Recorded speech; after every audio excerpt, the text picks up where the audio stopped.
ഈ കൊടുത്ത് തിരിക്കുമ്പം ചെയ്യുന്ന ഒരു പാവക്കുട്ടിയെ പോലെ എനിക്ക് ആർട്ടിസ്റ്റുകൾ തോന്നുന്നില്ല. എന്നിട്ട് ഇത് മനസ്സിലാക്കുന്നിടത്ത് ഈ ആരാധന പോലുള്ള സാധനം നിൽക്കും.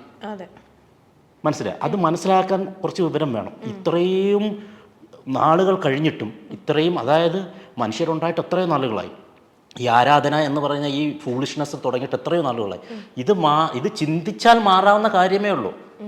നമ്മൾ ചിന്തിക്കുന്നിടത്താണ് പല കാര്യം. ഈ സിമ്പിളായിട്ട് പറയാം, എയ്ത്തിസ്റ്റ് എന്ന് പറയുന്നത് എങ്ങനെയുള്ളവരാണെന്നറിയുമോ? എയ്ത്തിസ്റ്റ് ഏറ്റവും വിദ്യാഭ്യാസം, ഏറ്റവും അറിവുള്ളവരായിരിക്കും എയ്ത്തിസ്റ്റ്. ഉറപ്പായിട്ട് നിങ്ങൾ ചിന്തിച്ചു നോക്ക്. പിന്നെ ദൈവം ഇല്ല, ഇത് ഒരു ശക്തി ഉണ്ടെന്ന് പറയും. പക്ഷെ അങ്ങനെയുള്ളവർ ചിന്തിക്കാൻ തുടങ്ങുന്നിടത്താണ് അത് വരുന്നത്.